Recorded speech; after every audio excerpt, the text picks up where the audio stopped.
Hello and welcome back to the Nourish with Purpose podcast. It's Bailey and I hope you're having a great Wednesday or whenever you're listening to today's episode. Today I am really jumping into some easy recipes and I was thinking about what I wanted to talk about, and there was a podcast I actually partially kind of recorded and I'm like, I think it's just too deep. I needed to do something a little bit lighter, and that's exactly what we're doing. So I know there's always a lot of interest in recipes. It's something that always kind of surprises me, but when I post a recipe, I get so much interest in obviously the recipe itself, but people saying, please keep posting more recipes. So I'm going to talk kind of about what my brain goes through when I create a recipe, as nitty gritty and specific as that sounds. It's been very, very helpful for me to learn more about flavor profiles versus just foods and I don't even know, almost even following a recipe. I'm somebody, truthfully, I don't follow a single recipe. I am a dumper. I will dump whatever I think needs to go into it. But the flavor profiles piece is something I don't think I've ever really heard people talk about. And again, I'm no culinary expert. I will never claim to be. But there's just certain things that go well together when you're thinking about seasoning food that I think can make or break the meal. And so I feel like if you have an understanding of what goes well together, what pairs well together, making a meal that nourishes and supports your body is a lot less intimidating. It's also a lot less expensive. We had my friend Katie living with us for a bit, and she was like, how do you just throw things together in a bowl and it all just tastes good? And I'm like, I wouldn't say it always tastes good, but again, it's understanding what works well together. I also love the challenge of having to make something out of nothing.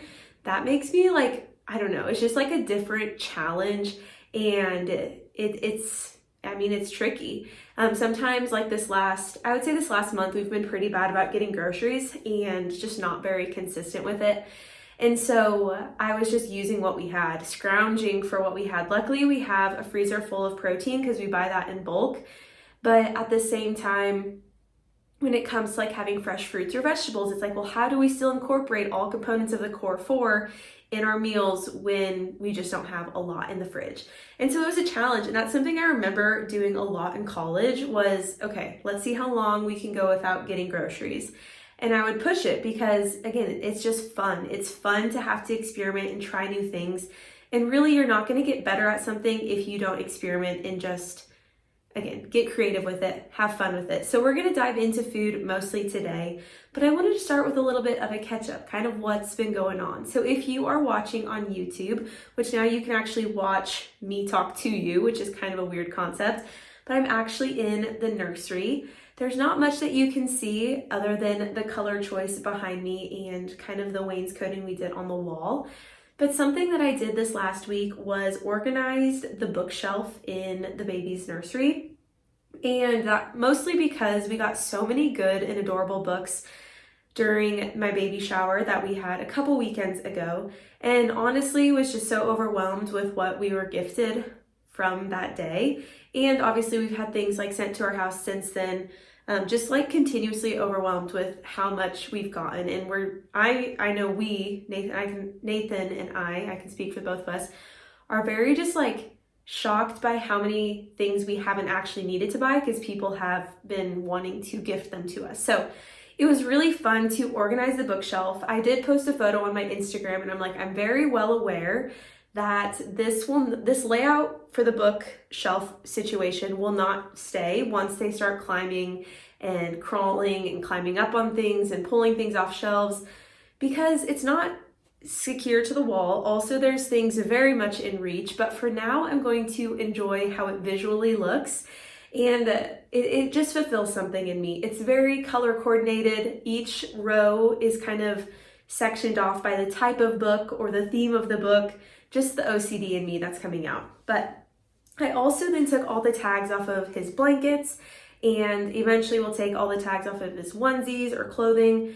that is 0 to 3 months, and we'll wash that because now I am at 33 weeks and we had my 33-week appointment this morning. And honestly, I left that feeling much more at ease with the whole birth experience than I did going into it.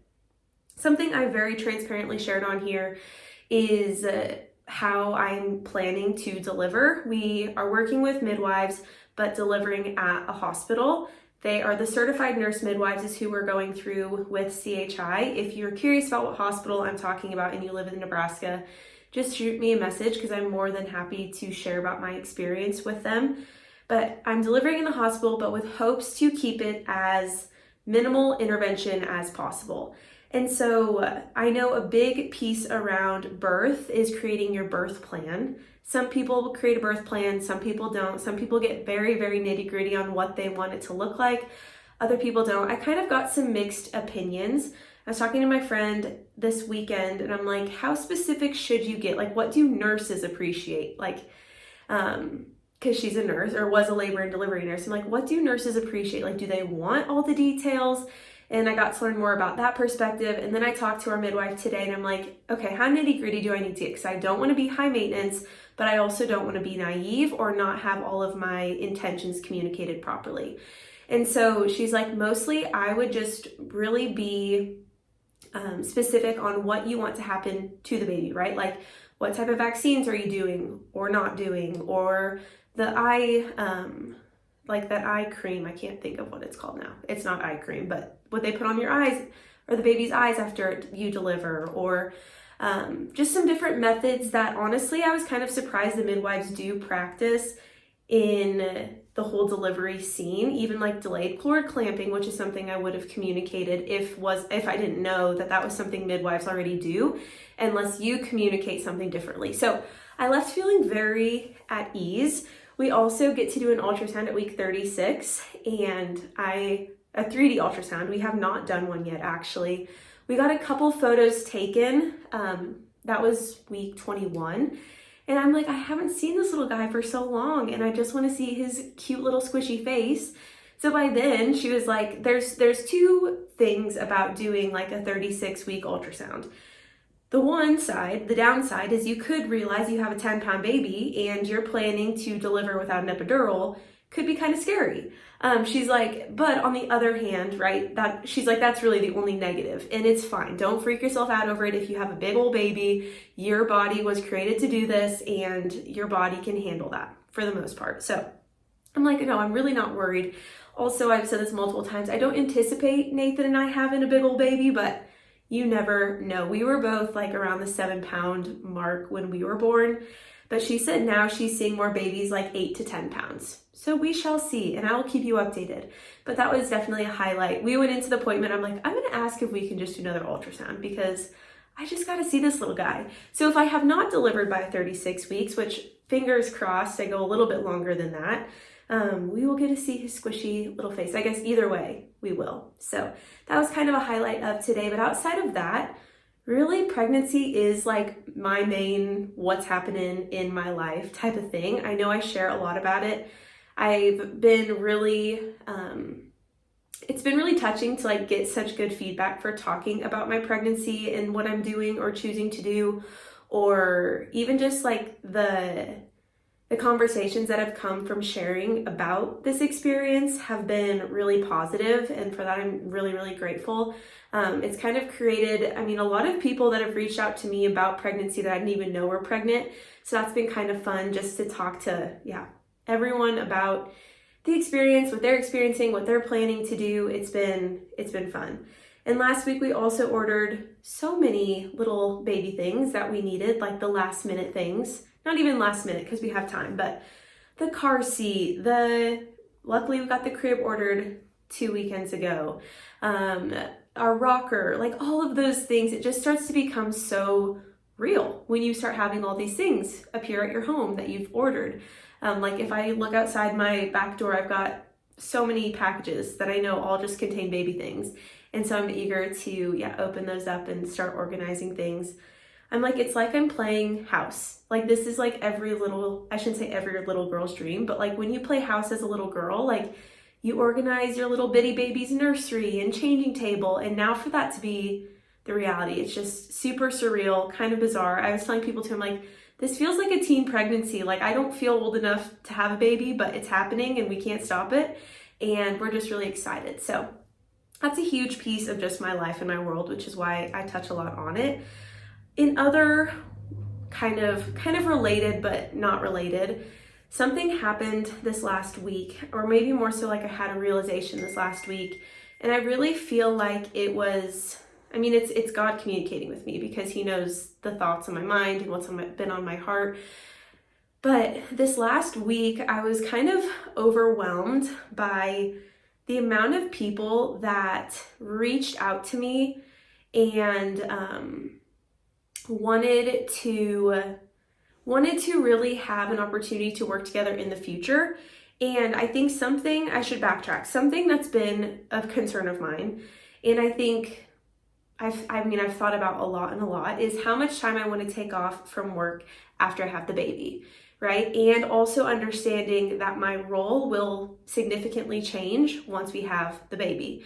I do plan to cut the amount of time I'm working in half, if not more than that. Right now I work over 50 hours a week, and that would bring me to like 20 hours a week, maybe max. And that's kind of a little stressful for me, because I love what I do. I love the people that I serve. I love getting to interact with women and just support people in their journey. Like I'm so touched to be a part of somebody's journey when it comes to just like improving how they feel, or just getting support, or having somebody to talk to about things that are really heavy. And so having that not be a piece of my life for 8+ weeks is kind of a scary thought. Like taking a full step back and not doing that for a period of time feels very scary, or at least it has. And I think what I have been so overwhelmed and grateful for is how many of my clients are so excited for me and so excited that I can take this time, and encouraging me to take this time. And I think that's just so much different than how I kind of fabricated it to be in my mind.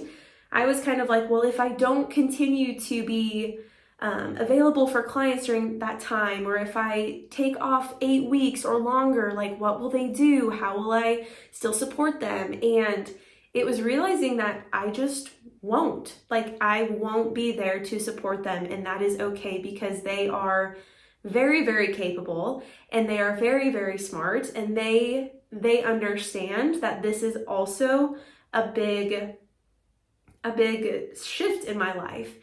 And I think that's what God has just been trying to kind of communicate to me over this last week. Is I've had people and clients like, hey, I know you're going to be taking off 8 weeks, like in June when you come back, like I want to work with you again, or I want to continue to work with you when you come back. Or I don't know, it's almost just that reassurance that God is giving me that like I was created to do this, and that it's not something that I need to give up because my role will shift within our household. It's something that I really do believe, although it's not my purpose, because we talk about how your purpose is not a specific role, or it's not a specific job or role, but it's those characteristics that God has given you to do that job or role really well. And I think it's my mission, and maybe that's just me trying to find another word for purpose, but I truly think it is. And so to have people be so receptive, or to have that reassurance of like, when you come back in June, or whenever you come back after baby, people will still be here, and people still value both what you do, but also they value their health, and they still want support in certain areas. And I think to me, I don't know, it just means a lot. And it really was like, okay, like God is ultimately in control. He knows what I need more than I know what I need. He knows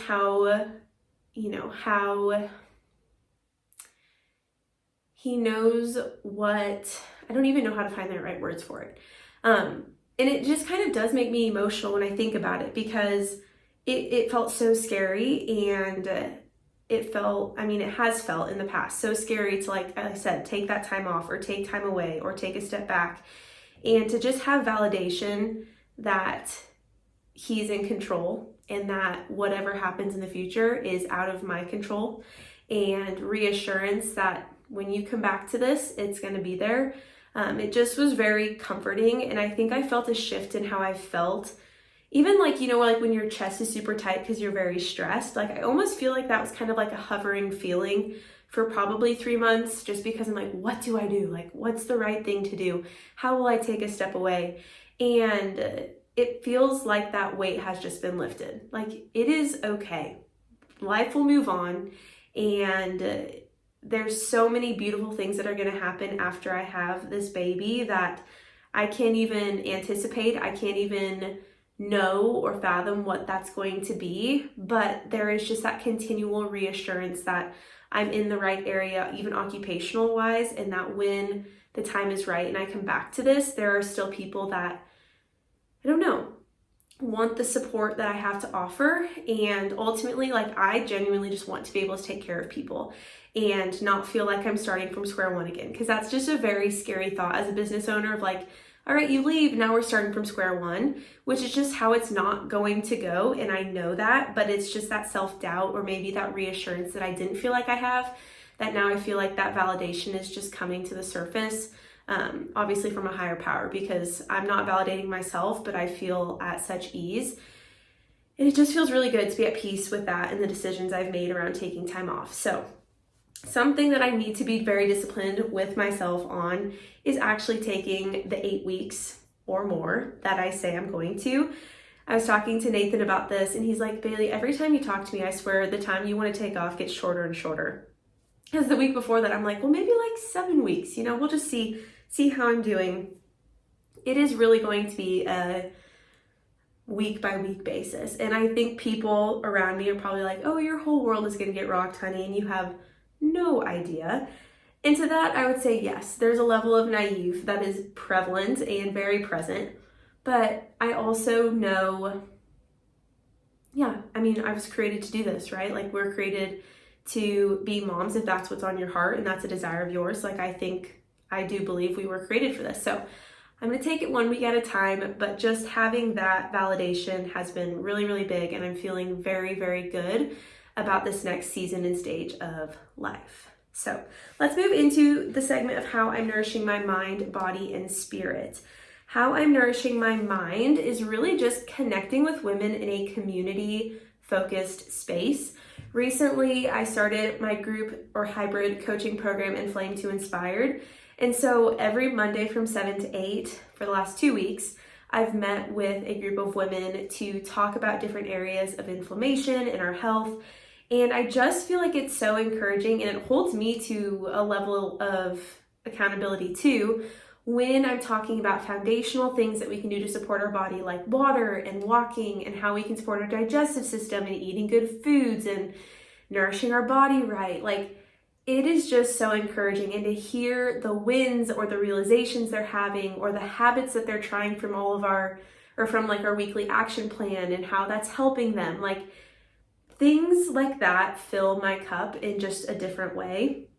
And it's been super fun just to have like a new or even some similar faces in that space to have support, because I truthfully need it too, especially in the winter months when it comes to walking, which kind of goes into how I'm nourishing my body. Something that I've kind of been trying to at least prioritize is consistently walking every single day, whether it is in the morning. I really think it's most helpful for me to break it up into segments. So like in the morning, I'll do like 30 minutes, and then at lunchtime around noon, I'll do 15 minutes. So it's like a total 45-minute walk, which is like roughly 3 miles of intentional walking.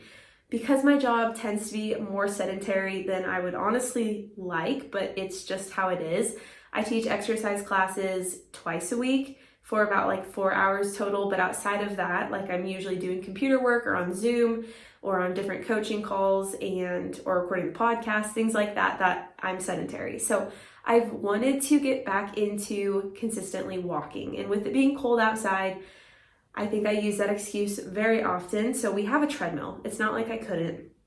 So something that I've done is set those reminders in my phone for like when I wake up, around noon, and then in the afternoon, and then of course adjusting that as I need to.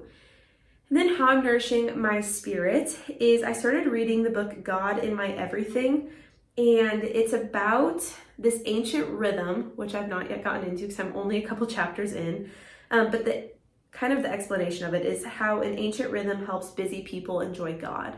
And so far, really what I've caught on to is it's like how you can incorporate your relationship with God into every area of your life rather than feeling like you either have that 20 minutes in the morning to spend time building that relationship or you don't and you skip it for the day, but rather more consistently seeing that pattern in that relationship come into play, obviously throughout your whole day. So I'm excited to dive into that and to just kind of both do it in a season where I'm intentionally going to be slowing down, but also when life gets busy, knowing that that can still be a rhythm that I come back to. Like I said, I don't know the rhythm yet, but it's been a really good book. I got it from my friend Lyndon, and I know whenever she recommends a book, it probably will speak to my soul like it spoke to hers, because I feel like we're both maybe similar in the aspect of like, at least for me, historically, I know when I initially met her, I always say, you were probably so stressed out meeting me because I was go, go, go, do 1,000 things all the time, every single day.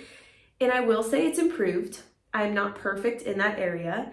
I am very much create a to-do list with 20 things on it and try to do all of that in one day, even though realistically, you know, you can't. An area I'm always trying to improve in. And so I feel like I've definitely toned things down a little bit.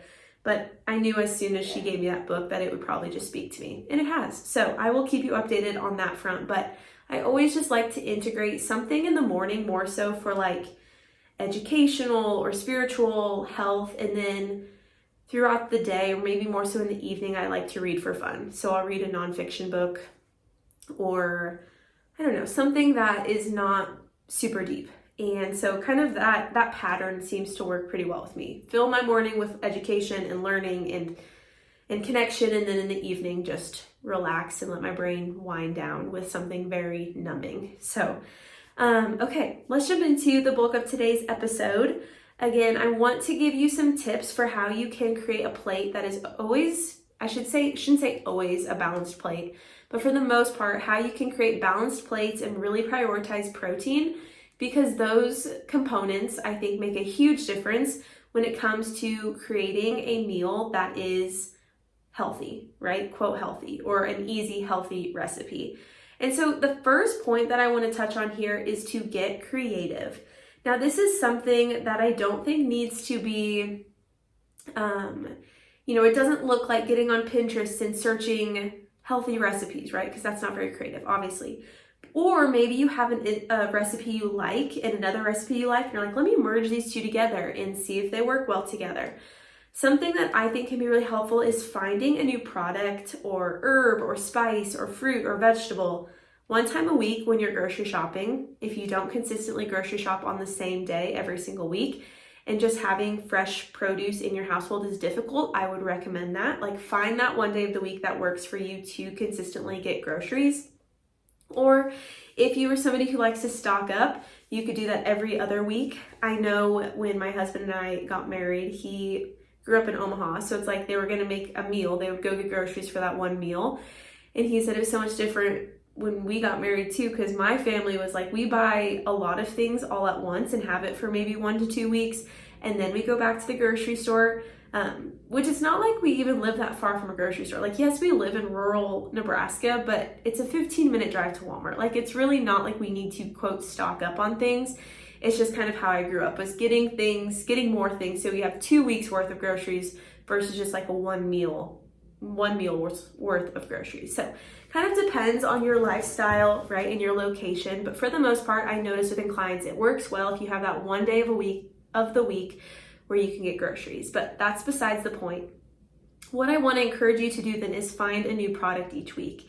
And again, this doesn't need to be something expensive or something that you waste a lot of money on if it doesn't work out well, but just to kind of like give you that little push to try something different. Something you can also do is find a random product, and then you get online and you're like, okay, things I can make with shallots. I don't know if that was a really random example, but it's like, okay, so let's see how I can incorporate that into a recipe. You're gonna find thousands of them online. It's not hard to find a recipe and make modifications to maybe even make it a little bit more nutrient dense if you need to.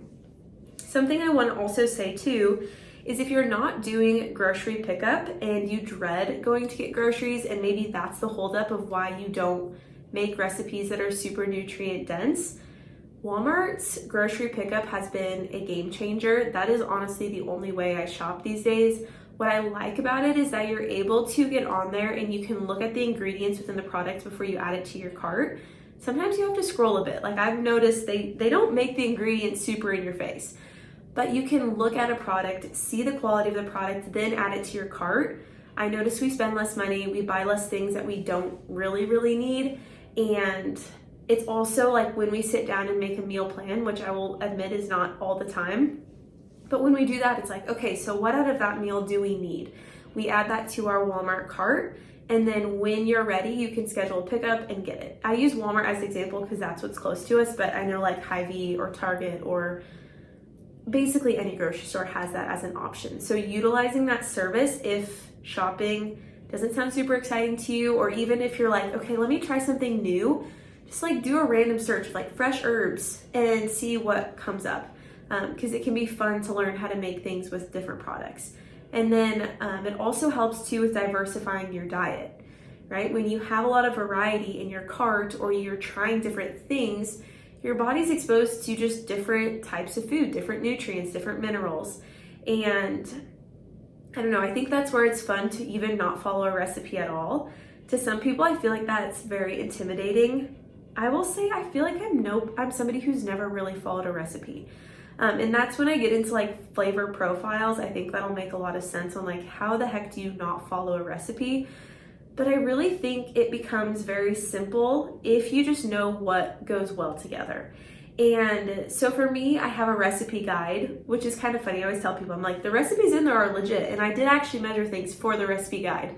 Since then, I don't think I've measured a single thing, but I've probably made each of those recipes a handful of times since I released the recipe guide.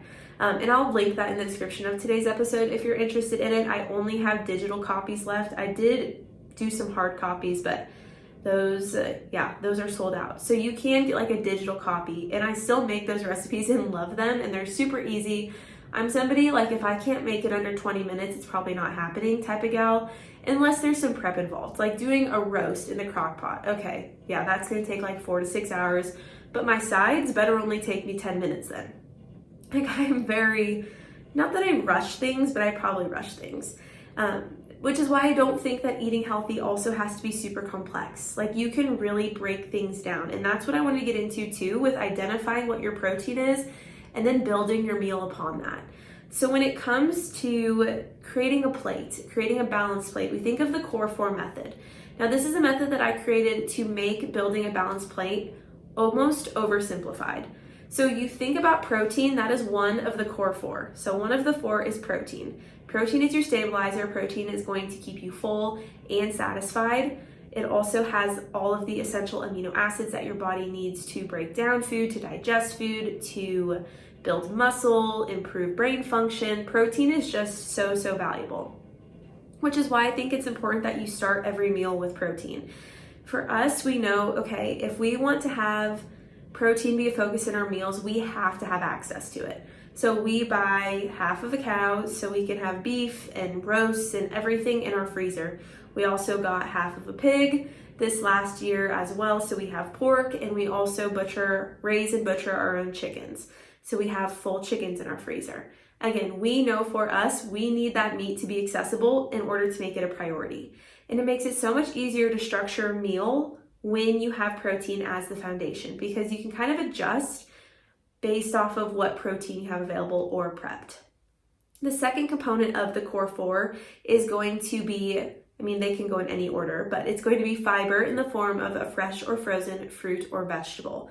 This is where, like I said, you can get creative. So try a different vegetable as a side, or learn how to make some broccoli in a new recipe or in a new way. I know it might sound kind of silly if you're not passionate about food, but for me, I love talking about food. I could talk about it forever and ever because I know how valuable it is to how we feel physically. And so some sort of like cooked vegetable is typically always a component. But like I said, some sort of fresh fruit or vegetable is going to be fiber. Then you have healthy fats. So maybe this is something you're cooking with, like avocado oil, or maybe it's butter or ghee or You're adding cashews into the pasta you're making. Cashew Alfredo pasta, I'm gonna shout out that recipe in my recipe guide. We just made that last night and it always is so good, but it includes cashews. So that was our fat. It also includes coconut oil, or not coconut oil, excuse me, coconut milk is a good healthy fat. Avocado. I mean, those healthy fats, they're pretty easy to come by. Either you're cooking with them or you add them as a component. Then you have the starchy carb. So your starchy carb, that would be like your rice, your potatoes, your pastas, your breads, things that are typically a little bit more calorie dense, but those give you energy, okay? So we can't, I went through a stint where I did low carb, and I would still say I do relatively low carb, higher protein, just because I really try to emphasize protein, and especially during pregnancy, I want to make sure my body is getting enough protein, and with exercise too, it's a component, you need more protein. But we all really do need to prioritize the protein piece.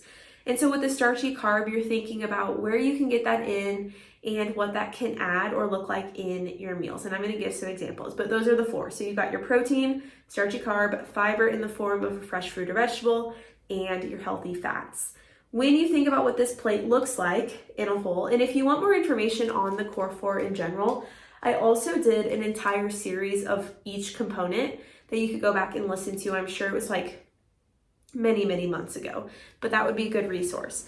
But when you think about plate structure, sometimes, and I would say I'm more of a dumper, like we like to do a lot of bowl meals at our household because you can have all those components and you just dump them in a bowl, maybe put on a little sauce and you're good to go. But if you're thinking about a plate, you want about half your plate to be fresh fruits or vegetables. They can also be cooked. Of course, some people, like for me, cooked vegetables sit a lot better than raw. So that's what I know I need to do. And then I want a fourth of my plate to be a source of protein. And then about a third of my plate or a fourth of my plate. No, I take that back. I'm basic math. Come on, Bailey.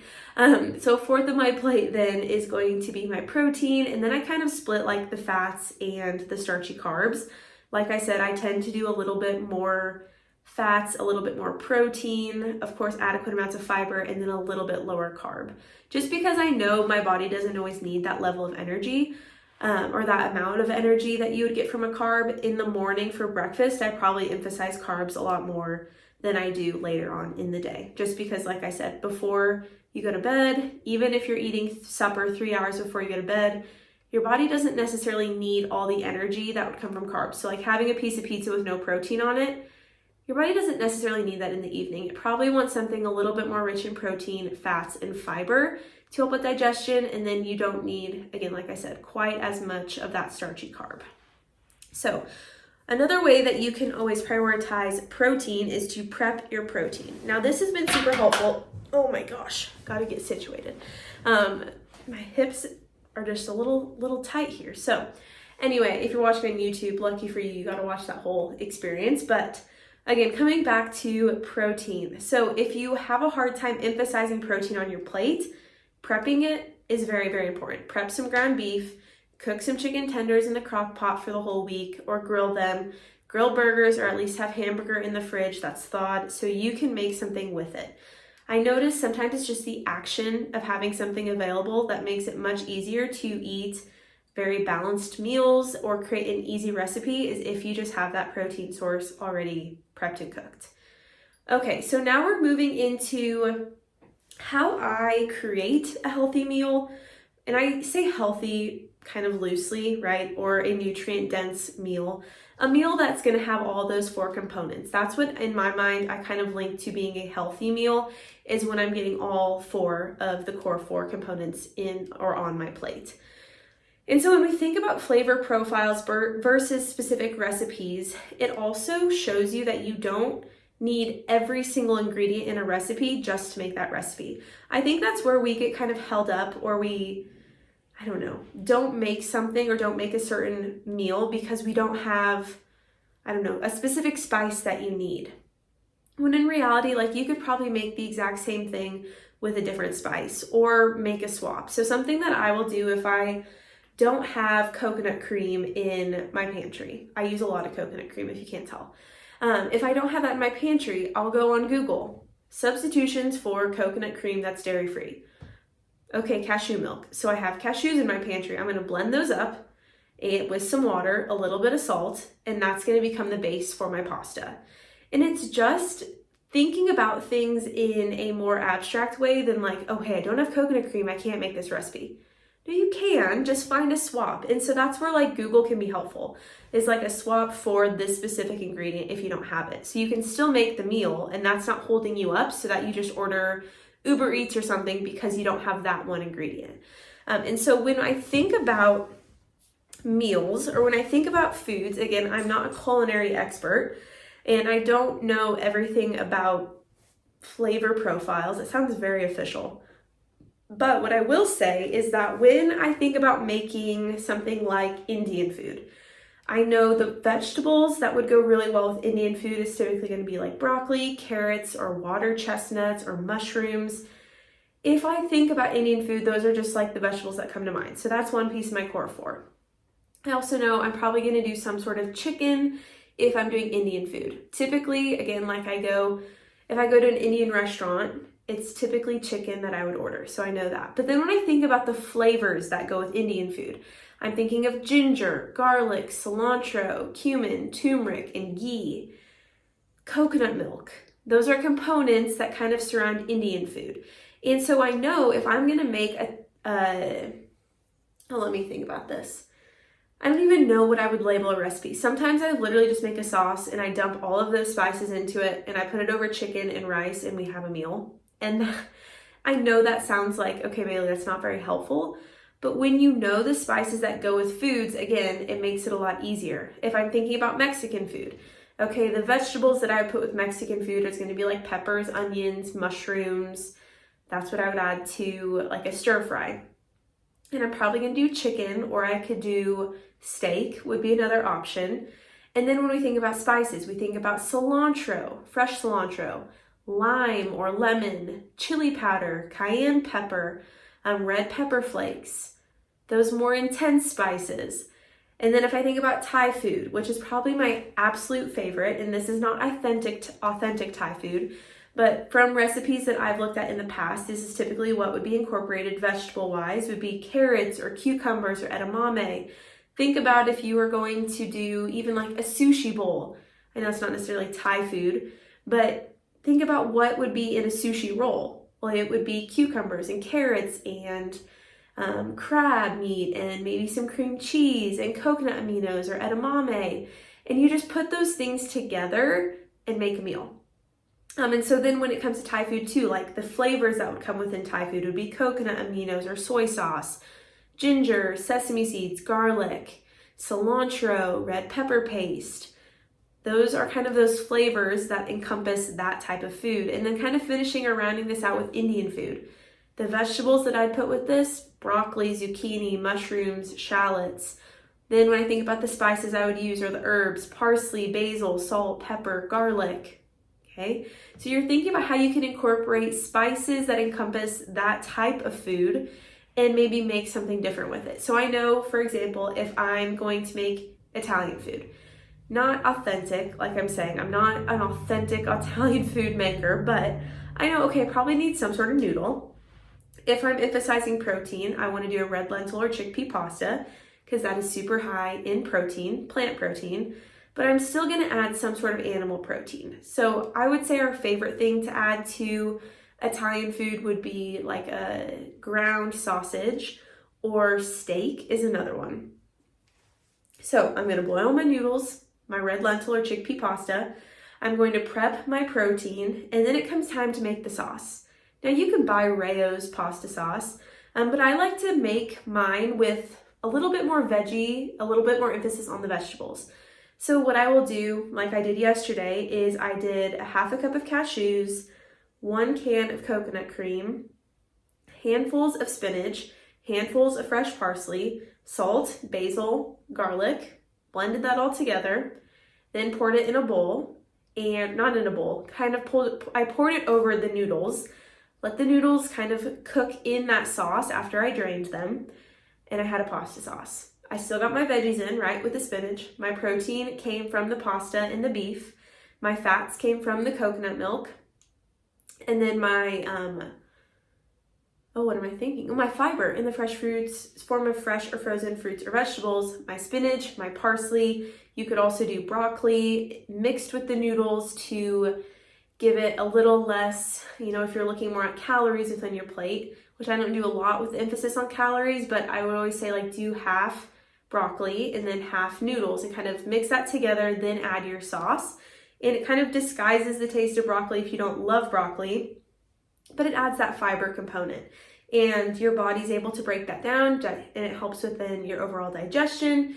Things should kind of enter and leave your body pretty smoothly if you're eating enough fiber, especially fiber, like I say, fresh or frozen fruits or vegetables. You can find fiber in your grains and all of that, but I think when we emphasize fiber being fresh, we just make sure that we're getting that component on our plate, which is why I just label it as fiber. It could also be color. I have a fellow health coach who she does the core four, but she does color instead of fiber. That can be kind of intermingled.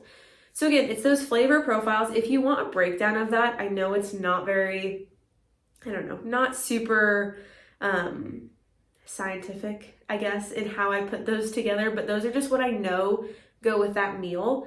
Like I said before, I'm a dumper. So like we make a Thai Nourish bowl. And in that recipe, what I do is I do my rice noodles, because that would be kind of a Thai food, would be rice noodles. And then I will do in another bowl, I'll make the sauce. So I'll do like red pepper paste. I will do some ribboned carrots, coconut cream again, salt, pepper, fresh grated ginger. I will let that cook and simmer. I'll add in my noodles, and then I'll add in some sort of protein. So I know we've done steak in the past. Chicken is another good one.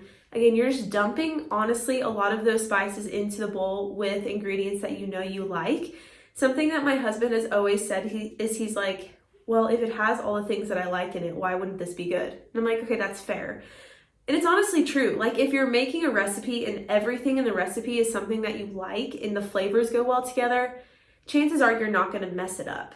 And the only way that you're going to get better at making recipes, very simple recipes, is going to be experimentation. And I will say, and he's told me this, he's like, there's probably like one or two things you've made in the past, like since we've been married, that maybe wasn't the best, but like for the most part, things just turn out. And I think when it comes to eating healthy or eating nutrient-dense meals, we have to recognize that it's probably not always going to be the most exciting thing. And sometimes it's not going to be the most flavorful thing, but a majority of the time you should really enjoy what you're eating. And I say that because this belief that when we eat healthy, that it needs to look like white rice and chicken and broccoli on the side, right? That's like that typical bodybuilder meal. Or think about being an iceberg lettuce salad with some dried chicken and a sugar-free, fat-free dressing on top with maybe a few croutons. Like that's not appealing. Like who wants to eat that? Like honestly, not me. And so if we think about how to structure a healthy plate or a balanced plate or an easy recipe, think about things that you enjoy, that are filling, that are nourishing, that taste good, have a lot of flavor. One of the best things you can do to add flavor is learn how to experiment with spices and learn how to experiment with fresh herbs. Even like grated ginger versus powdered ginger makes a huge difference. Get familiar with spices. Get familiar with what you can add to a meal to give it flavor, because like I said, you don't have to eat boring meals to eat healthy. That's just not the reality anymore. And there's way too many recipes out there that prove that wrong for you to believe that like you still need to be doing the salads. I had a client I was talking to and she's like, yeah, my parents, now they're trying to do one salad a day. And that's fine. Like if your salad looks like maybe a spring mix, and then on top you have a grain like quinoa, and then you do some bacon bits and some grated cheese, like raw cheese, an egg, and a homemade Caesar dressing or a pesto dressing, like doctored up. It's called a Nourish bowl. And that is something I actually learned through one of the coaches I worked with when I was in college. And trainer Tanner, she's not on the World Wide Web anymore, I don't believe. I think she got off of all social media for at least as far as I know. But she was somebody who kind of introduced to me the Nourish Bowl. It's not a salad, it's a Nourish Bowl.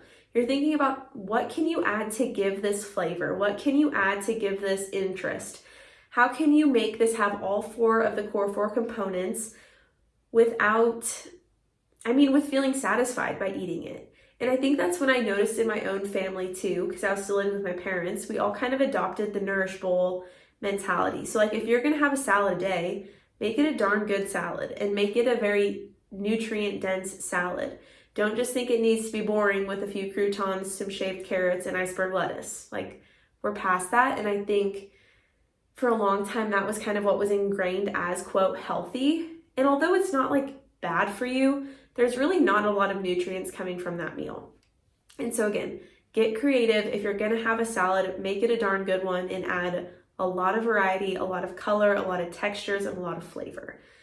Okay, so some of my go-to recipes right now, which I will be the first to admit, I don't know. I'm not even gonna blame it on pregnancy because it's just me being not lazy, that's aggressive, but not really wanting to create a meal plan. I just don't. I want to just go with the flow. So that means sometimes I get to supper and it's like, what are you hungry for? And Nathan's like, I don't know. I'm like, well, let's figure it out. So I dump something into a bowl and we eat it and it tastes pretty good. Like, I know that sounds not helpful to give that as an example, but what I will say is that when I make meals and I try to create more structure around my meals, these tend to be what we gravitate towards within our household, just because they are very simple. And I'm going to give you some resources on where you can find these exact recipes. That way you have not all of them, but most of them you can find somewhere on my website in my recipe guide or on my Instagram, okay? So the first one in the example I gave was the cashew Alfredo pasta. That is in my recipe guide. It's on my website. Like I said, it'll be linked in the description of today's episode. That recipe is tried and true. I think we go through phases, especially in the winter, when it comes to like eating more seasonally. I would say that's something we do. So like in the winter, we eat warmer, softer foods, and then in the spring, you kind of get more into like the fresh fruits or fresh vegetables. Summer, we do more salads, a lot more raw fruit, raw vegetables. And then in fall, it's kind of transitioning back to those warm, nourishing, very comforting foods. So cashew Alfredo pasta is definitely one. There's also a pesto pasta in that recipe guide that is very delicious. It includes a lot of herbs. Like I said, getting creative with herbs adds so much flavor. And that recipe is definitely a go-to. Made that last night. Another one would be fajitas with homemade sourdough tortillas. You can find the sourdough tortilla recipe on my website, and I can link that below too, but findyourdivinepurpose.com. The tortillas in itself take like maybe 5 to 10 minutes, so super easy to just throw a recipe together. You basically chop all your fruits and vegetables, not fruits. You chop all of your vegetables, let those cook a little bit, add your protein, add the seasoning, and then, like I said, we will utilize the sourdough tortillas. We also really like burger bowls, so think about making a hamburger but putting it in a bowl without a bun. This is a fun one because I personally love some kettle cooked chips. I don't know if that's like, I definitely notice when I buy chips, it is hard to stop. And Trader Joe's has a kind that is made with olive oil and sea salt and potatoes. Very simple. And for me, I would rather have chips on the side of my quote burger bowl than have a bun. And so again, we're thinking about that starchy carb. That's my chip versus doing a bun and chips. And so you really do a bowl. I said we like to do a lot of bowl meals. And so in the bowl, you do your hamburger on top or your lettuce on top, or on bottom. So I'll either do beef or I'll do lettuce if it's more of like a salad, or if I want it to be a little bit higher in that fiber component. And then I will top it like I would a hamburger. So I will do some dill pickles or bread and butter pickles, ketchup, mustard. I'll do some cheese, maybe some pickled onions. Like, you really just doctor it up and add everything you would to top your hamburger, but without the bun, and you're using ground beef instead, which is also something that's easy because you can prep ground beef, use it for a multitude of recipes. And that's one, like if you would prep 2 pounds of ground beef, you could use 1 pound of ground beef for maybe 2 servings of a burger bowl, and then make some sort of like spaghetti the next day with, like I said, red lentil or chickpea pasta, maybe some broccoli in that. Utilize the beef in your pasta sauce. Thai Nourish Bowl, I already talked about that. That is on my Instagram, that recipe. It's always a very asked for recipe. My chili recipe, it is very, very easy, but I will do just canned beans, petite tomatoes, tomato sauce, chili powder, cumin. I'll do maple syrup, actually is a really good addition to chili. That is also in the recipe guide. You can find protein pizza recipe on Instagram. We gravitate towards that, or a sourdough pizza. What I love about the protein pizza is that you can do individual servings. So I believe on Instagram, the recipe I doubled, and so it was 6 servings. But if you cut that in half, it would give you 3 servings, and it's really very, very simple. It's baking powder, salt, some Greek yogurt, and flour. You mix that together and it makes a very, very easy crust, an instant crust. You don't have to let it rise or anything. You're gonna spread it out, top it like you would a pizza, and each serving has about 18 grams of protein in the crust alone. So super protein rich, nutrient dense. You can top it, like I said, however you'd like. And then sourdough pizzas, I can't not say that because we do that a lot. But again, when I'm making anything with like a more starchy carb base, so like protein pizzas or even sourdough pizzas, we really emphasize the protein on top. So we're not just doing pepperonis, we're doing ground beef, or we're doing pulled chicken, and then we're adding a ton of vegetables on top and maybe a little bit of cheese, and then whatever sauce, of course, that we would like. So like a marinara or a barbecue. But again, you're emphasizing that protein component because that's going to keep you full and satisfied. And I think the method too that I like to utilize with clients is the cook once, eat twice method. And this works really well for us at our household because we both work from home. So for lunch, it's usually kind of like a fend for yourself type of situation. And when we're able to cook once, like so that evening meal for supper, we cook once, but we make twice as much. That way, when it comes to lunch the next day, we both have food that we can eat. And this kind of accumulates throughout the week, I will say. The timing of when we eat these things is always a little different. So like today, I had ground beef that I made a burger bowl out of for lunch because that was prepped with yesterday's supper. And then my husband had the cashew Alfredo pasta that was left over with some of the ground beef. So it's kind of those like, I don't know, we'll make some different things or make some adjustments. Again, the base of that is we had protein prepped, which makes a huge, huge difference. But really utilize, especially if you live by yourself or it's just you and your husband, cook once, eat twice. That way, when it comes to lunch, you don't feel like you're scrounging for food or you don't, go out to eat. Not that there's anything wrong with that, but if that's every single day, we need to be a little bit more proactive. So cook once, eat twice. Another thing that we like to do with timing of meals is we'll usually do pizza like the day before we would go to the grocery store because there's always just like random vegetables in our fridge that maybe we didn't use all of. Like I even think of like broccoli or onions or some parsley. And when it's like you have those random little bits of vegetables, it's like, well, what can we make with this? It's not enough for a full meal, but we need to put on something. Pizza is a good meal to, again, just dump. It always just sounds disgusting when I say that. Like, oh, just dump. Like, I just dump things in a bowl and eat it. Like, that doesn't sound very appealing, but hopefully you understand the gist. You really just put that on your pizza. That way you can utilize everything you have. You're minimizing the waste of food in your fridge. Same with proteins. Like, sometimes we'll get to the end of the week and we're like, okay, we have like a tiny bit of hamburger, some canned chicken, and a little bit of like pulled pork. Okay, let's make individual sized pizzas and top them with a variety of things and then just split the pizzas. And so that's been really helpful as well, is just doing that. Or another thing of like, if you make a roast towards the end of the week for just the fact that you probably will have like some random carrots or celery or onions in your fridge. At least that's kind of like staples for us. We always have. And with a roast, you season it, you add in those veggies, it has great flavor, and then again, you can use that roast for the rest of the week, and you used up kind of like that next, I guess, phase of your week, and you used up any random vegetables that you had. I just think a lot of the time what I hear is that, oh, I want to eat better, but gosh, fruit and vegetables are so expensive and they just go to waste. So minimizing waste with a couple of recipes like that towards the end of your week can be super helpful. And finally, make adjustments based on your dietary needs. So for me, I've gone through seasons of all different types of eating. There was periods of time where I feared any sort of fat and would avoid peanut butter like the plague. There were other seasons where I didn't touch a starchy carb, wouldn't eat bread, did not eat pasta. And I've just gone through those seasons. I did a lot of like sugar-free syrups or very low-calorie foods when I was trying to lose a lot of weight in college and was tracking my food pretty chronically, and it just was not a healthy pattern. And I don't say that to encourage you to do those things.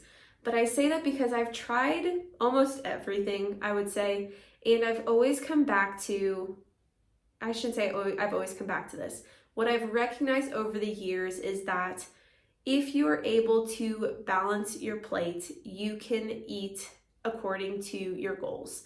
And I say that because I feel like I'm kind of in a phase where I'm doing much more protein and less carb, but I'm not completely removing an entire food group. And that's what I love about the Core 4, is that we never remove an entire food group.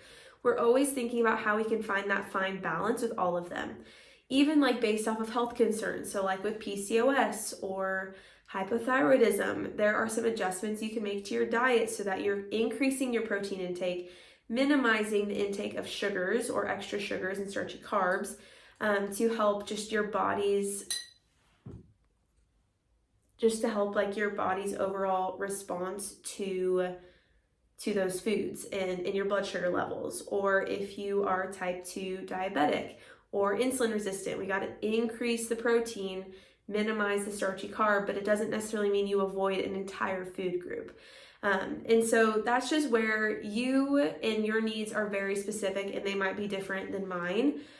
Same like if you have an intolerance to dairy or gluten or fructose, it's things to look at. I will always say, intolerances are not necessarily the root cause of what's going on, but they can contribute to the symptoms. And so working with somebody that can help you navigate food intolerances or aversions or sensitivities or dislikes, or even look at your body from a foundational level and see where it needs extra support, that's always going to be encouraged. Something I just have to throw in there because it's what I do with clients, is just look at where there's deficiencies, where we can increase certain foods to kind of counteract deficiencies using supplementation as needed, and really just trying to honor your body with the food that you're giving it and making sure that the food you're eating makes you also feel good. So like the recipes I suggested, maybe not all of those will make you feel really, really good. I would hope they would, because they're very balanced and very, there's a lot of like different things and different variations you can do with them. But if you're like, yeah, I try eating healthy and I hate everything, it's going to take a little adjusting for your body maybe to introduce vegetables that are cooked or a little bit softer. There's just a lot of components that play into why we like something or why we don't. So add some diversity to your plate. If you have any, just get creative with things. Like I've said, add fresh herbs and spices. Like I could repeat myself 1,000 times with that one. It will make a huge difference in how your meals overall taste. And experiment. Just don't put the pressure on yourself to follow a recipe every time. If you just need a place to start, like give yourself permission to just get random ingredients, throw them together because based off their flavor profiles, it's all going to work well together, and just experiment with the amounts of things that you need. It's okay to not follow a recipe and to give yourself the freedom to just have fun with food. I think a big part of me healing my relationship with food was having fun with it and realizing that it didn't need to be something that was super overwhelming or confusing or complex. I really just needed to give myself grace and give myself that grace period to learn, and then also just have fun with food. And I think that's why I kind of geek out around food and talking about food, and is why so much of what I do with clients is food focused, because ultimately, and this is getting deeper than just healthy recipes, but ultimately that action of having fun with food healed my relationship with food, like I said. So I know how powerful it can be to just buy new products, buy different ingredients, experiment with it, and find some variety in what you make maybe day to day. So with that, let's go ahead and close today's episode in prayer. So dear Lord, just thank you for today. Thank you for this podcast and this platform to just be able to connect with people regardless of what stage of life they're at. I just pray for protection over them as they enter into the rest of their week, and that they always leave this podcast feeling encouraged and inspired, and that you really just utilize this podcast to both spread your word and also to help women and men feel like they have a safe space to go to focus on their health, and that they really prioritize themselves and their bodies and overall how they feel. I pray for healing over any ailment or injury or symptom that they have, and that they really just find answers if that's what they're searching for, and that they're able to support their body as it needs it. In Jesus' name we pray, amen.